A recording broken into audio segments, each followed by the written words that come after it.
Welcome to my YouTube channel. My name is Phil Grande, philsgang.com. Okay, anytime during this program, hope you hit subscribe, like, and share. I'd really appreciate it. All right, I'm going to take a little bit more time tonight because we got a lot to discuss. I want to start out with gold first, okay? We had a move in gold this week. Let me show you. And you see the big move we had right here? Okay, gold hasn't been doing anything, right? But all of a sudden we got this big move in gold right here, right? Boom, she shot straight up right there like that. Why? Because yields went straight up. And when yields hit 190, these guys took off. Now, why does it do that? And this is important for you to know, because if yields get above 2, all right, 2 basis points, you better keep watching your gold, because gold will go up. I told everybody that when I said, let's just put a scout on this, let's not, just like a bookmark, and let's see what happens in the next week or two and see if we can get this to move. Okay, what do I mean by that? I want to see if we're going to have a follow through with good volume, and we're going to have a follow through on this chart where she turns around and goes up like this right here, right? And as she breaks through this 200-day, then we know we got a solid deal. If she breaks back down and comes all the way back down like this, then we know it's over, okay? But I don't think so. I think gold's going to get higher and higher, okay? All right, because I think yields are going to go up big time.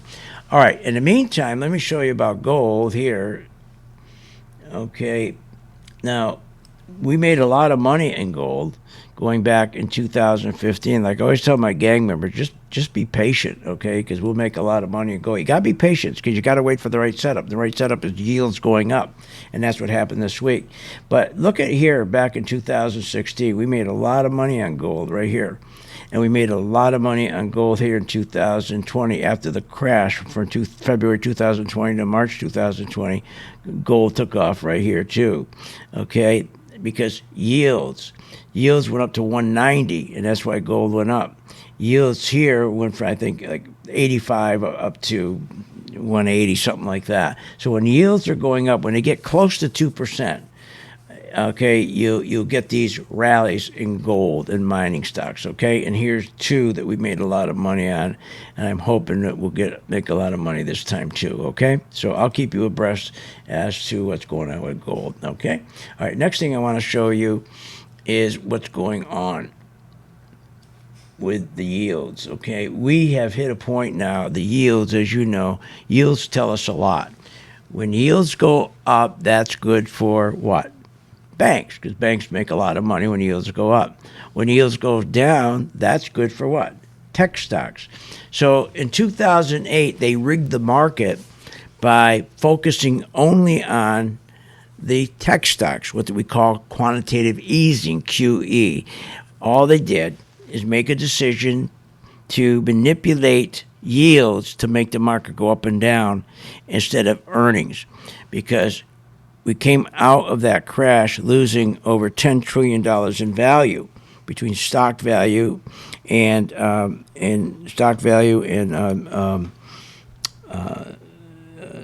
housing value. Couldn't remember that one.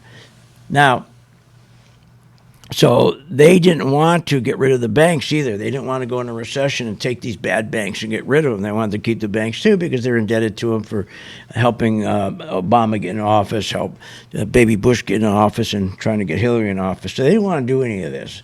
So they wanted to keep the banks, and that's why we have a big problem today, all right? Because the banks are very, very weak. They have been since 2008. Since 2008, there's 2 kinds of banks. There's one that has very little liquidity, and the other group have no value at all, okay? So that's been a big problem. Now, what does that mean? Okay, I want to show you, we finally hit the wall on both the big tech stocks and we hit the wall on the bank stocks, okay? Now, bank stocks represent value stocks, okay? Energy, railroads. Tech stocks okay, that's all growth. Tesla, all that, you know what they are. But understand what they've been doing since 2014, and this will help you understand why the market's ready to crash. Okay, we had all this money printing, okay, right? We had all this money printing starting in 2008, and they turned around, they printed all this money. Here it is right here, and it made a big inflation, killer inflation, right? And they had the pile of money. What did they do? They purchased treasuries, yields, to drive down rates down to year zero. And when the rates are down to zero, they could push up all the FANG stocks and the big tech stocks, okay?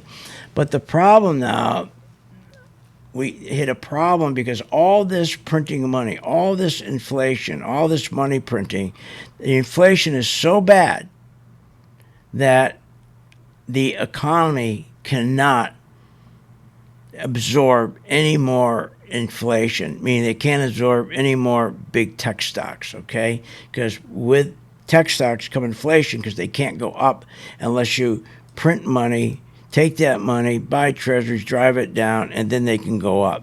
Well, 14 years, we've hit the wall. Now, what about the value stocks, like the banks and so forth? They've hit the wall, too. Now, the reason for this, because we found out this week that the economy can't absorb high yields either. So think about where we stand now in the economy. The economy can't, think of it this way, can't accept big tech stocks anymore because of the inflation that goes along with it, and they can't accept or absorb the yields that come along with the big value stocks like banks and energy.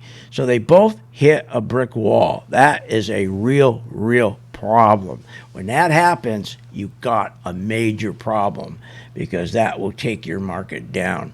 Now, talking about the market, I want you to understand this. Okay, if you look here, if I can get rid of this thing. Okay, this is important to understand. Okay, where we are today. All right. See this dark blue line? This dark blue line here represents yields. This little gray line here going up the stepping pattern here represents short-term Fed rates. Now let me explain to you what short-term Fed rates are, okay? Short-term Fed rates, okay, that's the money. Let me show you over here. And this I'll be able to pull all together for you at the end, and you understand why we're so close to a crash. Never been this close to a crash. Okay, so let me move this over here. Okay, so again,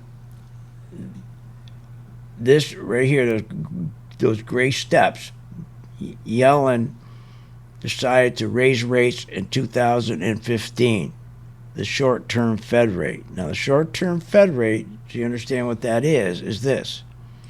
Short-term Fed rate simply means that they're going to print all this money right here. See the printing of money? And they take that printed money, okay, and they run it over here to our investment banks. And here's the investment banks, JP Morgan, Goldman Sachs, Citi, okay, you know the group, all right? So these investment banks, what they do is overnight, they lend to the hedge funds, and they lend to small banks, and they lend to brokerage houses. Now, why do they do that? Well, especially hedge funds and brokerage houses, because at night they don't have liquid. They don't have any money, because hedge funds always have their money totally out there invested. Brokerage houses totally out there invested. So at night, what they have to do is cover their trades and their expenses. So what they do is they get it done by having the investment bankers loan the money overnight, and then in the morning they pay them back with an interest rate of maybe 2%. Now, what's the problem with that? Nothing, except for when it freezes up. In 2008, the market crashed. See the term here, robo? You'll hear this a lot. All of a sudden you hear in the news, last night the Fed had a robo emergency and just loaned the banks $230 trillion, right? Okay. At times, these banks are not willing to loan overnight to the hedge funds, small banks, and brokerage houses, okay, because they don't want to take the risk.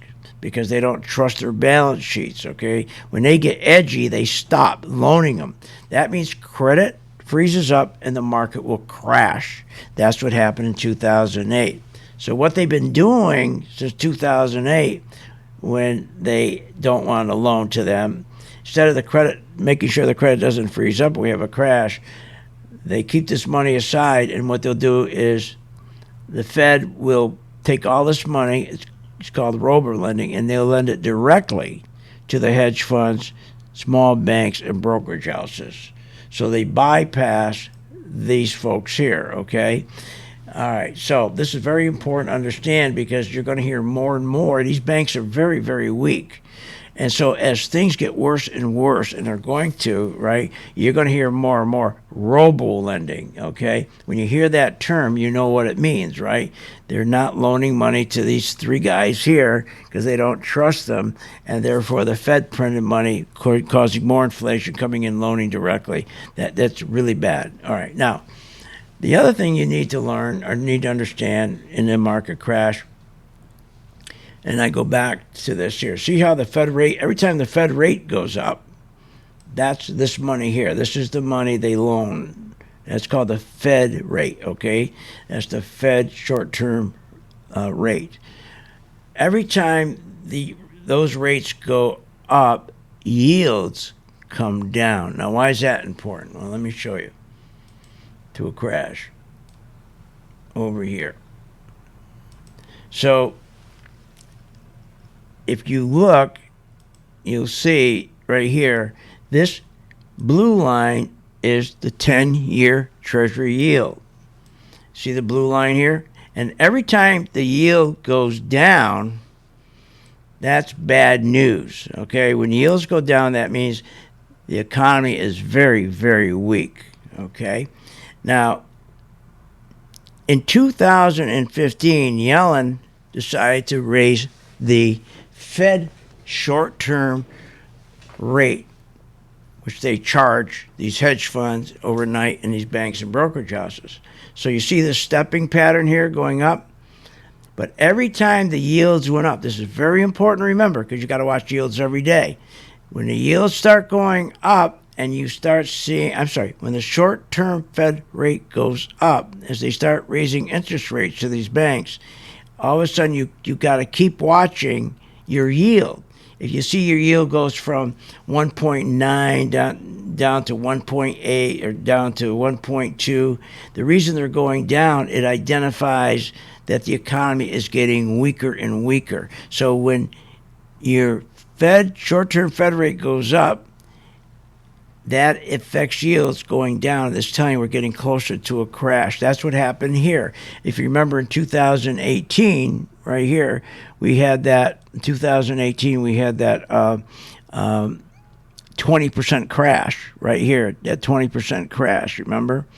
And then what they did is they dropped yields to 55 basis points from 190 so they could rally the market again. They could rally the market again. Then when they got to 190 basis points, the market crashed again, 31%, okay? So and again, it's all because, and see how the yields went down? So every time you see the yields, watch your yield, and it goes down, and you see your rate going up, the short-term rate, you know it's telling you the economy is really bad and they don't have faith in it, okay? So that's why it's important to understand this so you can see in advance. Because remember, the market's forward-looking. So here's what happened this week. See these steps again? They started to raise rates this week from 170 basis points. It went up to 190 basis points. And the same thing, the yields went down. They dropped from 190 down to 172 or 173. See the same thing that happened here. So what happened this week, yields are going, the short-term loan rates, they increased the amount of money they're going to charge, and then the yields dropped. So the Fed rate is so important to watch because every time they raise it, there's consequences. The yields the 10-year Treasury yield drops, and that's where you can get your crashes from, okay? So we got to watch that in the next few weeks. And now we've already started, because here's what's happened, all right? We've had this big rally. We're up here right now. We're up here, okay? And we're at 180 basis points, 190 basis points, right? So this market, at any point, just like over here, what's going to happen? This market is going to do this. It's lined up for it perfectly. It's going to just turn around, and it's going to do this. Come all the way down. And how do we know when that's going to happen? Like we saw this week here. We know that's going to happen. Here's your market. We know it's going to come down when what? When the short-term Fed rate increases like it did this week. It went up 170 basis points, and then the 10-year Treasury yield dropped from 190 down to 170. Same thing here. See it? Same thing here. Same thing here. Same thing here. So we're pretty close here. It hasn't happened yet, but we're getting close. It started this week. See how the yields dropped right here when they started to raise the Fed short-term rate that they loaned to the banks overnight. See how they raised it, and then this collapse, which was and it started to take the market down. Okay, so let's finish up with this. I know this is a little longer than usual, but we're so close to a crash. We just gotta be patient. So the bottom line is this. I did this one. Okay, the bottom line is watch your gold. Please watch your gold. So the bottom line is this. Let me put up what's going on here. If we go and take a look at our indices here, let me show you. We go look at our indices. Let me get them here for you. There they go. Here. All right, here we go. So let's take the spiders. Now, we know that the spiders, okay, have broken this January 10th base right there. See it? Right there, that base. They finally broke that. And look at it. And they're almost ready to break this. So this is very interesting. And if you go look, that's the spiders. They're breaking down. They're breaking down. Remember, we always want that high and that lower high. And look, it broke, and it took out this guy right there. Remember I said if it takes this guy out right here, she's going to drop, and I want it to go back up and drop again. Exactly. So if you look, they've all taken out now that critical, and it broke. It broke both the 50 and 200-day moving average. The Dow 30 right here has broken both moving averages, and it's taken out the January 10th right here base. IWM really got crushed. Here's the January 10th. They bypassed that. And look, it's under both moving averages. Have you ever seen such a mess? This is what's happening. The Qs really got screwed. Look at this. Took out the January 10th support. Remember, that's when the Federal Reserve came in and printed a bunch of money, and they went and they bought index futures to stop the market from going down. But now look, after it went up and had a lower high, she just dropped. So she dropped. The banks, XLF, same thing. They dropped. And look they dropped to the 50, almost to 200. So you got the Qs going through both moving averages. You got IWM going through both moving averages. This is the most important one, by the way. And you got the Dow 30, both moving averages. So you can see what's going on here. They're holding this market up by their fingernails, okay, and they can do that, but not for long. So that's where we stand, and that's why gold came in and shot up, because the yields at that time were at 1.9. That's why gold shot up. So all of a sudden, you notice how they brought the yields down. So what they did is they brought the yields back down. And how they do that? By printing money, going in and buying treasuries. But they got a problem with that. They can't do that much now because why? They can't move the tech stocks up anymore because the economy can't absorb the inflation from them. So that's where we are. I'm sorry it took so long. I don't know how to cut it any shorter and give you a good explanation, okay? But boy, we're close. I mean, when you look at all these players, and they're all below their moving averages. They're all below that key January 10th where the Robo team came into, not Robo team. I get that on my mind. When the plunger team came in and said we got to rig this market to go up, and then they took that key point up. Remember? Oh boy. All right, so that's where we stand right now. I hope this explains it better what's going on. And please do me a favor, right? Would you hit subscribe, like, and share?